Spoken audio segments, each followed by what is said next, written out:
নমস্কাৰ heart liver kidney এই অৰ্গেনছবোৰৰ বিভিন্ন সমস্যাৰ পৰা বাছি থাকিবলৈ বিশেষকৈ তিনটা কথাত গুৰুত্ব দিব লাগে প্ৰথমটো হৈছে আমাৰ খাদ্যৰ ওপৰত দ্বিতীয়টো হৈছে আমাৰ এক্সাৰসাইজৰ ওপৰত আৰু ৩ নম্বৰটো হৈছে আমাৰ টোপনিৰ ওপৰত আৰু এই তিনটা কথাৰ ওপৰতে আমাৰ ভাল এটা লাইফষ্টাইল নিৰ্ভৰ কৰি থাকে সাধাৰণতে এক্সাৰসাইজ আৰু ডায়েটৰ বিষয়ে বহুতখিনি কোৱা হৈছে মোৰ ভিডিঅ'ৰ যোগেৰে আজিৰ ভিডিঅ'টো বিশেষকৈ টোপনিৰ ওপৰত যিটো হয়তো আমি সকলোৱে এই তিনিওটা ভিতৰতে আটাইতকৈ কম গুৰুত্ব দিয়া বস্তু আৰু এই টোপনিটোৰ ওপৰত বিশেষকৈ গুৰুত্ব এইটো কাৰণে দিব লাগে কাৰণ বিভিন্ন ধৰণৰ ডাঙৰ ডাঙৰ সমস্যাৰ সৃষ্টি এই টোপনিৰ দ্বাৰা হ'ব পাৰে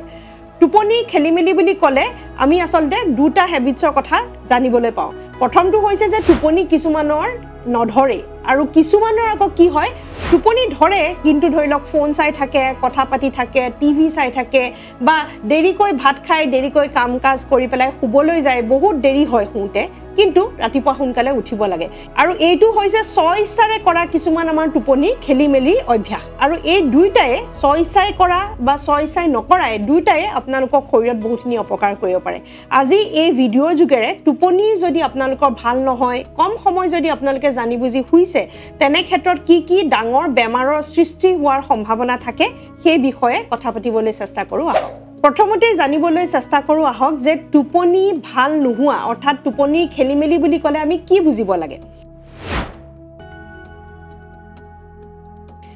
যদিহে আপোনালোকৰ বিচনাত পৰাৰ পিছত বহুত দেৰিলৈকে টোপনি নধৰে আপোনালোকে কষ্ট কৰি দেৰিকৈহে 1 ঘণ্টাৰ পিছত 1.5 ঘণ্টাৰ পিছত টোপনিটো ধৰে তেনেহলে হয়তো আপোনালোকৰ টোপনিৰ খেলিমেলি সমস্যাটো হ'ব পাৰে কিছুমানৰ আকৌ এনেকুৱা হ'ব পাৰে যে বিচনাত শুৱাৰ লগে লগে টোপনিটো ধৰিলে কিন্তু বিৰাট চিলমিল টোপনি কেইবাবাৰো উঠে কেইবাবাৰো বাগৰ মাৰে কেইবাবাৰো ৰাতি সাৰ পাই যায় সাৰ পালে বহুত দেৰিলৈকে আকৌ পুনৰ এবাৰ টোপনি নধৰে এই সমস্যাবোৰো আমাৰ এই টোপনিৰ সমস্যাৰ ভিতৰতে গণ্য কৰিব পাৰি আমি সকলোবোৰ মানুহ বেলেগ হয় কোনবাই হয়তো 7 ঘণ্টা শুৱে কোনবাই হয়তো 10 ঘণ্টা শুৱে কিন্তু প্ৰকৃততে কিমান সময় শুব লাগে বিভিন্ন বয়সত বিভিন্ন সময়ৰ বাবে শুৱা কিছুমান নিয়ম আমি মানিব লাগে কি বয়সত কোনটো বয়সত কিমান সময় শুব লাগে সেই বিষয়ে জানো আহক এটা একদম সৰু কেঁচুৱা ধৰি লওক 3 মাহতকৈও সৰু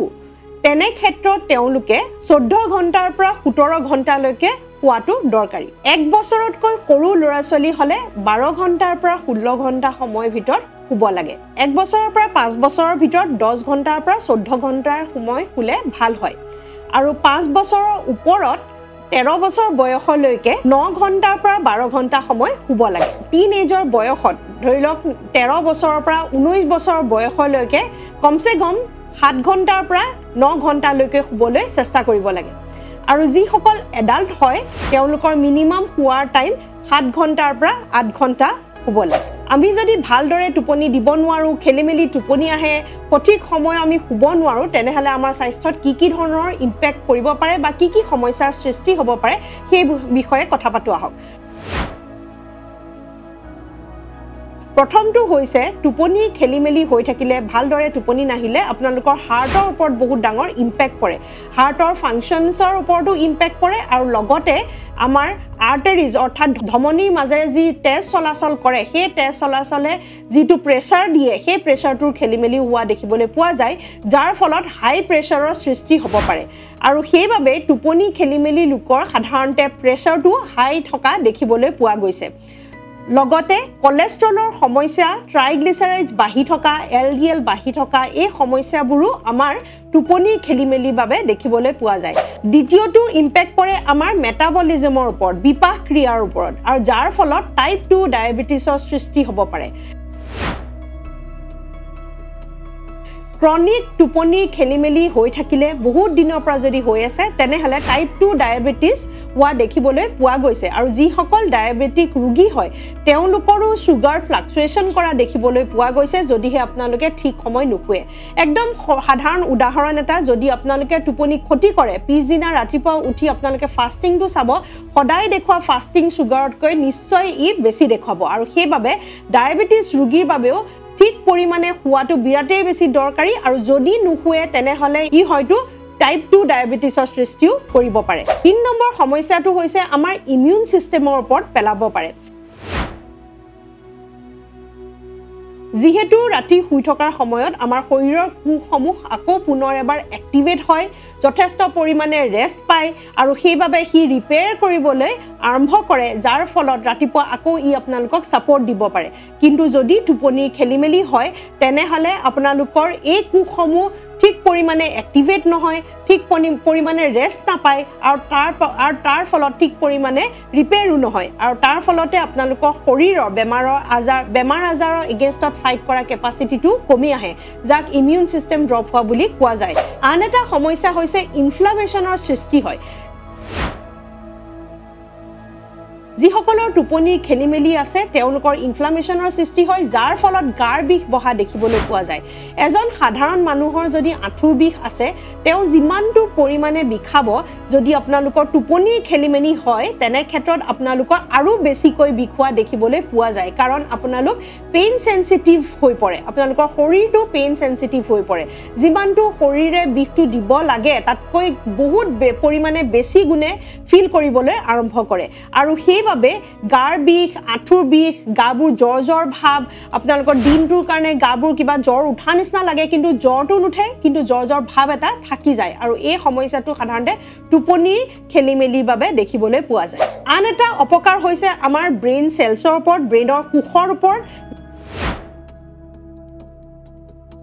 যাৰ ফলত আমাৰ এজিং প্ৰসেসটো খুব সোনকালে হ'বলৈ আৰম্ভ কৰে আপোনালোকে যদি মন কৰে আমাৰ এজন বয়সস্থ মানুহৰ সাধাৰণতে ব্ৰেইনৰ কোষসমূহ অলপমান সংকুচন হৈ যায় যাৰ ফলত মানুহজনৰ কিছুমান থিংকিং কেপাচিটিটো হয়তো অকমান কমি যাব পাৰে এইটো এটা ন্যাচাৰাল প্ৰসেস হয় কিন্তু আপোনালোকে যদি মন কৰে হে একে বয়সৰ মানুহ এজনৰ হয়তো চিন্তা শক্তিটো অলপ বেছিকৈ থাকে কিন্তু আনজনক হয়তো অলপ বেছিকৈ অপকাৰ কৰে তেওঁ হয়তো কথা একেবাৰে মনত পেলাব নোৱাৰা হৈ যায় বা মনত ৰাখিব নোৱাৰা হৈ যায় বা কিছুমান দৰকাৰী কথাত ফোকাস কৰিব নোৱাৰা হৈ যায় যিজন মানুহৰ টোপনি ভাল নহয় তেওঁ সদায় ফোকাসিংত আৰু কথা চিন্তা কৰাত কিবা কাম কৰাত সদায় দিগদাৰ দি থাকিব আৰু সেইবাবে হে একে বয়সৰ হলেও টোপনি কম হোৱা মানুহজনৰ সোনকালে ব্ৰেইনৰ সেলছত অপকাৰ কৰিবলৈ আৰম্ভ কৰে আন এটা সমস্যা হৈছে আমাৰ মেন্টেল হেলথত আৰু এইটো আটাইতকৈ ডাঙৰ সমস্যা টোপনিৰ খেলিমেলি হোৱাৰ ফলতে ডিপ্ৰেছন এনজাইটিৰ সমস্যা খুব বেছিকৈ দেখিবলৈ পোৱা যায় আৰু এবাৰ এই ডিপ্ৰেছন এনজাইটি হৈ যোৱাৰ পিছতে আপোনালোকে এটা লুপত সোমাই পৰে মানে কি আপোনালোকৰ ডিপ্ৰেছন এনজাইটি হলে টোপনি নধৰা হয় টোপনি নধৰিলে পুনৰ এবাৰ আকৌ ডিপ্ৰেছন এনজাইটিৰ সিম্পটমছ সমূহ বাঢ়ি যায় আৰু কোনো পৰ্যায়ত সেই প্ৰসেসটোৰ পৰা ওলাই আহিবলৈ বহুত বেছি কঠিন হৈ পৰে আমাৰ শৰীৰৰ এটা বায়োলজিক্যাল ক্লক থাকে যেনেকে ঘড়ীটো আমাৰ ঘূৰি থাকে ঘড়ীটো চলি থাকে তেনে ধৰণে আমাৰ শৰীৰৰ ফাংচনছ সমূহ স্পেসিফিক সময়ত চলি থাকে আৰু সেই বায়োলজিক্যাল ক্লকটো যদি আপোনালোকে খেলিমেলি কৰে তেনেহলে আপোনালোকৰ টোপনিৰ খেলিমেলি হোৱাটো স্বাভাৱিক হয় এতিয়া যাও যে টোপনিৰ খেলিমেলি হলে কি সিম্পটমছ দেখিবলৈ পোৱা যায় যাতে আপোনালোকে জানিব পাৰে যে আপোনালোকৰ প্ৰকৃততে টোপনিৰ খেলিমেলি হৈছে নেকি টোপনিৰ খেলিমেলি হলে আপোনালোকৰ খুব বেছি ভাগৰুৱা ভাব দিনটোলৈ থাকি যাব আৰু লগতে যতে বহে তাতে টোপনি ধৰিবলৈ আৰম্ভ কৰিব তাৰ লগতে আপোনালোকৰ ইৰিটেশন অশান্তি লগাটো খুব বেছিকৈ হ'বলৈ আৰম্ভ কৰে আৰু লগতে গা ইত্যাদি বিষাবলৈ আৰম্ভ কৰে এয়াই নহয় লগতে মূৰৰ বিষ মূৰৰ কামুৰণিও বহুত বেছিকৈ দিগদাৰ দিয়ে ৰাতিপুৱা শুই উঠিয়ে ফ্ৰেছ ফিল নহয় ভাগৰ ভাব লাগে আৰু দিনটোৰ শেষলৈ আপোনালোকে কোনো কথাতে মনোযোগ দিবলৈ দিগদাৰ হৈ পৰে এইখিনি হৈছে সাধাৰণ আমাৰ লক্ষণ যিবোৰ লক্ষণ আমি যদি দেখো বিশেষকৈ আমি আমাৰ টোপনিৰ ওপৰত তেতিয়া গুৰুত্ব দিব লাগে এতিয়া যাও যে আমি টোপনিটো কেনে ধৰণে ভাল কৰিব লাগে চমুকৈ কৈ থৈছো কাৰণ ইয়াৰ ওপৰত দীঘলীয়া ভিডিও কেনে ধৰণে ভাল কৰিব লাগে মোৰ আগতেও আপোনালোকৰ মাজলৈ দিছিলো আপোনালোকে সেইখিনি চাব পাৰিব কিন্তু চমুকৈ মই কৈ থওঁ টোপনি ভাল কেনে ধৰণে কৰিব লাগে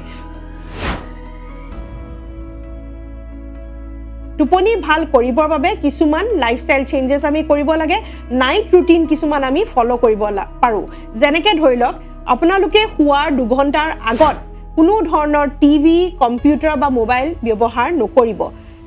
সেকেন্ড কথাটো হৈছে যে পুৱাৰ 2 ঘণ্টামানৰ আগৰ পৰাই অকমান লাইট সাইডবোৰ কমাই দিব ঘৰটো যাতে একেবাৰে আন্ধাৰ কৰিবলৈ কোৱা নাই কিন্তু অলপ পাতল কৰি দিয়ে ডিম কৰি দিয়ে অকমান যদি একদম বেছি ব্ৰাইট পোহৰ হৈ থাকে তেনেহলে আপোনালোকৰ স্লিপিং যেটো হৰমন সেই হৰমনটো ৰিলিজ হ'বলৈ দিগদাৰ হয় আৰু তেতিয়া টোপনি খেলিমেলি হয় যি সকলৰ টোপনি খেলিমেলি আছে তেওঁলোকক মই এটোৱে এডভাইস দিম যে আধা ঘণ্টাৰ সময় শুৱাৰ আগত আপোনালোকে এখন চকীত বহি আন্ধাৰ ৰুম এটাত অকমান মেডিটেশন কৰি ল'ব পাৰে তেনে ক্ষেত্ৰত সেই আন্ধাৰটোৱেও আপোনালোকক সহায় কৰিব আৰু মেডিটেশনটোৱেও সহায় কৰিব তাৰ লগতে বক্স ব্ৰিডিং নামৰ এটা ব্ৰিডিং এক্সাৰসাইজ আছে যেটো মই আন এটা ভিডিঅত আপোনালোকক শিকাইছিলো আপোনালোকে টাইপ কৰিব পাৰে ইউটিউবত বক্স ব্ৰিডিং মোৰ নামটো লিখি দিলে হল পংখী শৰ্মা বুলি তেতিয়া আপোনালোকে মোৰ সেই ভিডিঅটো পাই যাব আৰু বক্স ব্ৰিডিংটো আপোনালোকে প্ৰেক্টিস কৰিব বক্স ব্ৰিডিং কৰিবলৈ টান পালেও যিকোনো ধৰণৰ প্ৰণায়ামো আপোনালোকে প্ৰেক্টিস কৰিবলৈ চেষ্টা কৰিব দিনৰ ভাগত অলপ সময় কাৰণে ৰ'দৰ পোহৰ লোৱাটো আৱশ্যকীয় যিজন মানুহ অনবৰতে একদম আন্ধাৰ ৰুমত থাকে তেওঁলোকৰো টোপনিৰ খেলিমেলি হ'ব পাৰে